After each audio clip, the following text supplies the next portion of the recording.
Hey everyone, and welcome back to Horror Movies for Life YouTube channel. I'm your host Brian, and in this video we're going to finish up my horror movie packs reviews for at least for this series for 2025. I still have more to go through at some point, but in the future I might just do them on my own and then talk about them after the fact, so I don't have such lapses in videos up on my channel. We'll see. But this is going to be the last one for June here of 2025 for this series. And it's a big one. We're going to take a look at a 12 movie collection entitled Bloodbath. So, yeah, 12 movies here, and I took notes on all of them just so I wouldn't have to try to remember 12 different movies. 11 out of the 12 have an R rating on them, and one of them doesn't have a rating. I'm guessing it's probably an unrated version. But, yeah, featuring Scream Queen Fiona Horsey and Master of Horror Tom Savini. Tom Savini's in one of these 12 movies here, and he gets top billing on the front. I find that kind of funny. Fiona Horsey's in 3 of the 12, so that's a little bit more reasonable to have her there. But yeah, let's talk about Bloodbath. It's mostly, I would say, 95% of it are 2000s horror movies, very low budget, some overseas, some foreign, some American, that just didn't get any kind of big release or boot or anything. But I'm just going to go through all 12 of them, give you the synopsis, and then I'm not going to do a ranking of all 12. That's going to take too long. I'm just going to talk about the ones that I liked and that I might rewatch again, and then whether or not I'm going to keep this horror movie pack at the end of the day. So let's go ahead and get into Bloodbath, 12 horror movie collection. So the first movie I watched, and these are in the order that I watched them, but the first movie I watched is called Angst. And this is a Fiona Horsey movie. It's also known as Penetration Angst, which if you watch the movie, that makes a lot more sense. But this movie's very weird, but also unique at the same time. I was disappointed that it wasn't very gory. Basically, what it is this woman who has past trauma as a child. Anytime she gets intimate with a guy, whether by force or by choice, basically her vagina sucks the guy up and he disappears. That's the gist of it. And I was hoping to be a little gorier in that regard, something like Teeth, which I haven't seen, but I think it's a little bit gory. I have yet to watch it, but about a killer vagina. But this wasn't gory at all. The guys just disappear.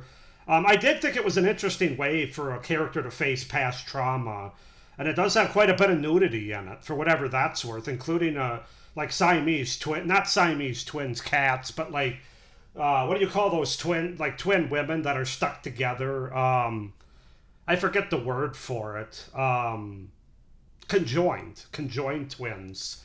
And they're like in their 20s or something, and so one of them ends up falling for this guy, and they're trying to get intimate, and the other one, of course, is there, and she's making comments. It's very awkward and funny at the same time. But overall, Penetration Angst, or Angst as it is, from 2006, just a very weird and unique movie. But I can't say that I won't watch it again. I can't say I'll watch it often or very soon, but I will watch it again for Fiona Horsey, the nudity, but more so just the idea. But I think it's a very interesting way of dealing with past trauma for a woman, in a way to sort of handle that trauma.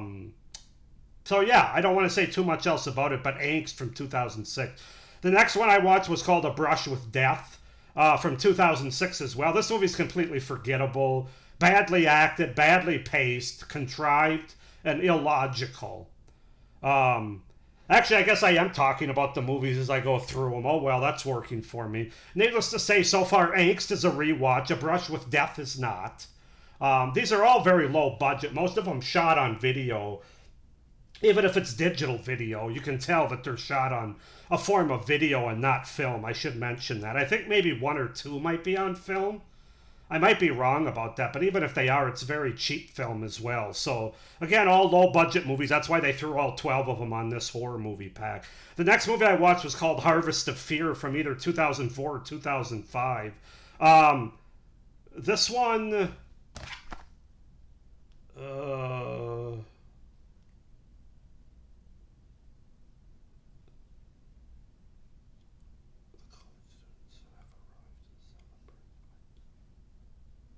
This one was kind of interesting, if I remember right. I kind of had to look at the premise again. You have 12 movies in the last 2 weeks. It's kind of hard to. Actually, what I wrote down here wasn't the premises. It was really just my thoughts on them. I should mention, maybe I'll just start with angst. The premise is a young woman with a unique appetite for men becomes a prostitute in order to fulfill her thirst for blood. As the victims pile up, the woman becomes insatiable in her quest for more of what she needs to survive. A brush with death, a group of cheerleaders take a trip to an old farmhouse for a weekend stay in the country. After hearing tales of a family being slaughtered in the home by the son 30 years ago, the 5 young women learn a terrible secret about the killings. Yeah, it sounds a lot more interesting than it is. Then Harvest of Fear. The Harvest Festival in the town of Devil's Lake is the setting for a string of murders that mimic those from 20 years earlier. The college students who have arrived for the celebration find themselves involved in the investigation. Yeah, this is a very interesting one. Harvest of Fear, low budget, of course, but it got an interesting mystery and story. It is cliche in terms of like a slasher horror movie, but it's a good whodunit with a satisfying twist reveal at the end. Good, the kills and the gore are cheap as well as the look of them, and the acting isn't anything great. I think that's what my notes were. Kills and gore cheap as well as look of acting. So yeah, it is a low budget movie, but the story worked for me here. There are some decent kills, but I really like the twist and the reveal, the mystery involved here more than anything. So that's Harvest of Fear, the third movie I watched. Then I watched The Chambermaid from 2007. This is with Fiona Horsey again. A young woman who works as a room maid in a hotel finds her life becoming complicated when the hotel manager becomes attracted to her and her boyfriend gets in trouble with some drug dealers. This movie is weird. This movie I really didn't like, actually. Pretty bad. Didn't care about any of the characters. All extremely unlikable and is more of a porno, actually, than a horror or a thriller. I mean, this really is a softcore porno. Fiona Horsey is nude like 60% of the movie, which some people aren't going to mind that because she's a beautiful young woman, but it's a very low budget, and I just found it uninteresting. I kind of knew where it was going to go, and it's really just can you top this in terms of how bad and how terrible you can be to another human being. That's really what this movie is. So I didn't really enjoy The Chambermaid all that much from 2007. Then I watched from 2006 a movie called Twisted Sisters, also with Fiona Horsey. This is the third and final one in this pack with her. Twin sisters find themselves having completely different lives, with one having everything she wants and the other living on nothing at all. This one I liked. I think this is Fiona Horsey's best performance so far, as it's a dual role performance. I think it has an interesting little twist reveal towards the end that was surprising, but also kind of lame at the same time. I thought the ending was kind of weak, but this one I liked. This one I could definitely see rewatching again. So that we're halfway through. Now we go to the second half here, and we're going to start. And I watched Red Riding from 2004. Jenny is a 12-year-old girl residing in Rome who tries to deal with her father's murder and mother's abandonment by becoming a vigilante. I didn't expect one from what it sounded like. I didn't expect much from this movie, but I actually rather enjoyed it. Kind of predictable and boring at times, granted, but the young girl, I thought, did a really good job, and it's surprising this was her only role.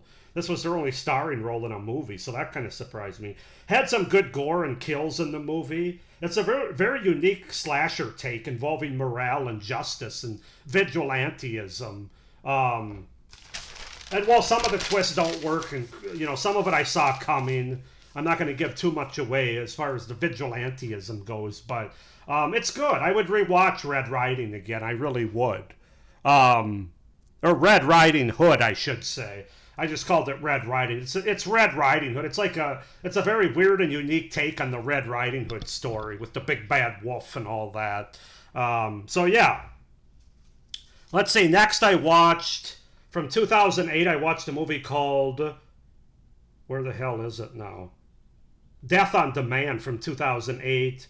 A webcast contest involving three couples staying in a haunted house takes a deadly turn after a seance resurrects the spirit of a murderer. If this is the one, I think it is. So this one was okay. It's actually a little better than I thought. Typical and predictable plot. The characters suck, very unlikable and badly acted. The kills aren't set up very well, but it's gory as hell. That's the thing about this movie. It's really gory. The ending's kind of lame, though. They also have weak attempts at humor, reminiscent to Halloween Resurrection, and that's not exactly a positive there. So it's a mixed bag, but I would rewatch it again. It's during that time where they have like the what do you call them? The cams that you wear. Kind of like Halloween Resurrection. I forget the name of it now. It was kind of a thing from the early to mid 2000s. But yeah, Death on Demand, not bad because of the kills and the gore. So yeah, that's that one. And then I watched Shadows of the Dead.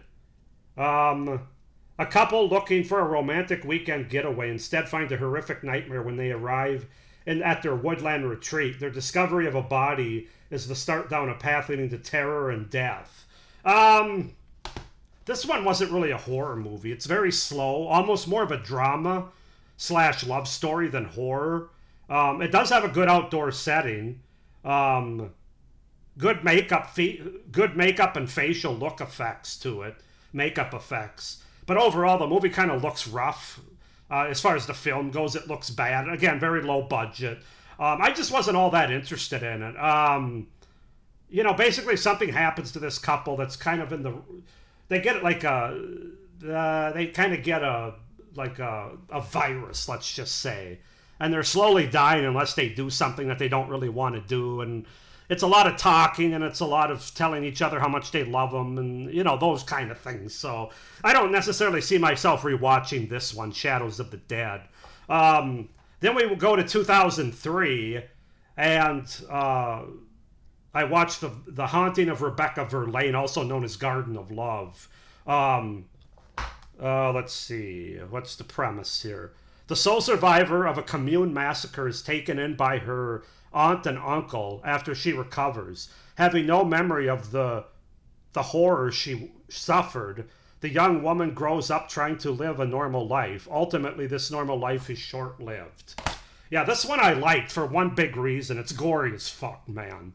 Holy cow, is this movie gory. I mean, you're talking about... And it's not like realistic gore, so you don't have to be... You're not disturbed when you watch it.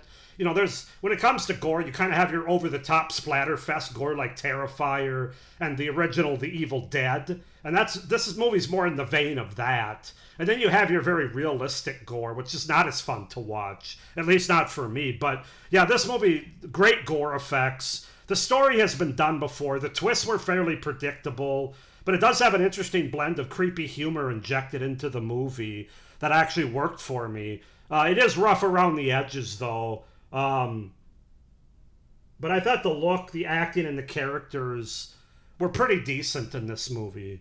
Wait a minute, did I? Let me think for a minute. I didn't have room to write a whole line there. Yeah, I think I did. Yeah, especially the main character. I forget her name. Natiza Boone. I'm probably butchering that, but I thought she did a good job as the main character, the actress. Some of the acting's not as good. Some of it is kind of wooden, so I shouldn't say the acting was great. She was good. The characters were okay. The look of it was pretty good, but it's really the gore that sells this movie. If you're just looking to put on a splatterfest gore movie and you don't really care so much about the predictable plot twists and things, then this is the movie for you. You're going to like this movie, and I'll definitely rewatch this one again. Actually, if there was one that I was going to look for a single release for, it would probably be this one, just because of the gore and the acting by the main character anyway, and the main villain, if you will, as well. I thought was pretty good, although there's a lot more dialogue that comes out of him than I would have liked, but I don't know. That's part of the low-budget nature of the movie. 3 more movies left, none of which are particularly good. I'll just throw that out there. The one that wasn't from the 2000s is from 1993 that I watched next, and that was Uninvited. A haunted gold mine on a remote mountaintop draws together 8 strangers with all the different reasons for being there. Yeah, this is the movie out of the 12 that I just couldn't get into. In fact, I'm not ashamed to say I fast forwarded some of it, unless there was something interesting that showed up on screen. There really wasn't. There was a nice little ghost twist reveal at the end, I guess, if you want to say, but forgettable, hardly any horror involved. Couldn't get through the entire movie, just an uninteresting premise. With more talking than anything. Like I said, Ghost Indian at the end. Little spoiler twist there, but I don't know. I'm not the biggest Western fan either. There's probably about 5 that I like, whether they're related to horror or not. And this definitely wasn't one of them, so I could see why it was thrown in a 12-pack. Then I watched Demonic, aka Forest of the Damned. Let's see, where's Demonic? So this one, 5 teens take a wrong turn in a remote English forest and find their lives in danger. It appears the forest is the home of some beautiful but terrifying creatures with a thirst for their victims' blood. Yeah, this is a movie that's definitely been done before, you know, the backwoods slasher, if you will, although this is more of a supernatural, demonic, as it says. Like I said, also called Forest of the Damned. Low-budget movie that's hard to see. The way they filmed it's hard to see. It has a lot of quick jump edit cuts. There is a lot of gore, though, I'll give it that, including heads being torn off or like beheadings. There's a lot of nudity because these creatures are women that are going around and they're naked. And they basically try to seduce the guys especially, but really anybody initially before they start eating their flesh. It does have typical cliche stories that are uninteresting. Tom Savini this is the one movie that he's in, but you know, he's not in the whole movie. He's probably in like 15, 20 minutes of it. And his acting's not all that great. I think he should stick to special effects, but still, it was interesting seeing him in the movie. The characters are bad, though, and I found them to be annoying, especially there's one girl, I think she's the sister of the van driver, this younger brother who gets this van that they drive out in the woods and it stalls, of course.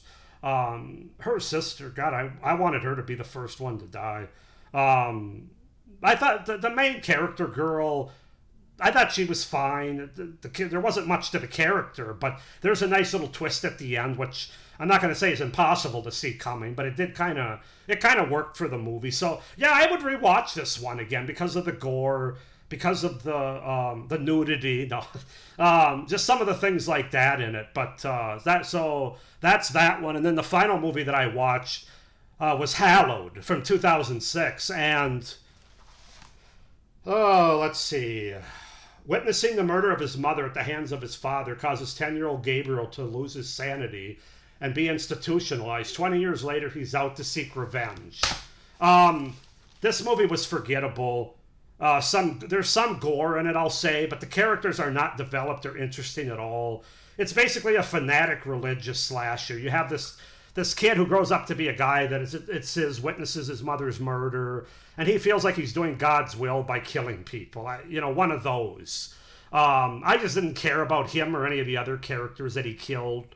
And then it tries to scare us at the end with, is he going to escape or not? I didn't care by then, so this will not be one that I rewatch. So, as you can see, not surprisingly, the more horror movies that are thrown into one movie pack, the more of a mixed bag you're going to get.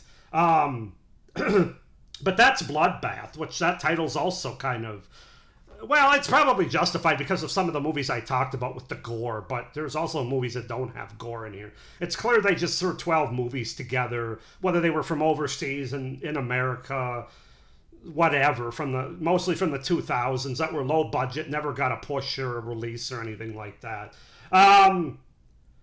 I think I am going to keep this because I don't really have a strong desire to try to find or purchase any of these movies on a single release. Like I said, if I was going to get one, it'd be The Haunting of Rebecca Verlaine, but I'm not going to look for it at this point. I would say of the 12 movies, Angst I would rewatch, Death on Demand I would rewatch, Demonic I would rewatch, Harvest of Fear I would rewatch, Haunting of Rebecca Verlaine I would rewatch, so there's 5. Red Riding Hood I would rewatch, so that's 6. And The Twisted Sisters I would rewatch. So I guess 7 out of 2. Oh, I was going to say 7 out of 10. There's 12. You dumbass. This isn't the last time you did a horror movie pack. 7 out of 12. That's not bad. That's a little more than half. As far as the movies that they're not great. They're not even good in some instances, but I would rewatch them for various reasons as I gave through my reviews here. But yeah, I don't know. I'm going to keep this. I'm going to keep this 12 pack. Not going to seek any single releases, but I'm not going to get rid of it either because there is enough entertainment here between the 7 movies that I'll rewatch. The other 5 that I didn't mention, I don't plan on rewatching anytime soon, if ever, just because I got way too many other movies to get to anyway. So that's my thoughts on the 12 horror movie collection Bloodbath horror movie pack. Go ahead and comment down below if you guys have seen any of these movies I mentioned, your thoughts on them. Comment down below. Please like this video, hit the little notification bell, and subscribe to my channel. If you want, it would really help me out. I'd really appreciate it. With that being said, we've come to an end with our horror movie packs, at least for 2025.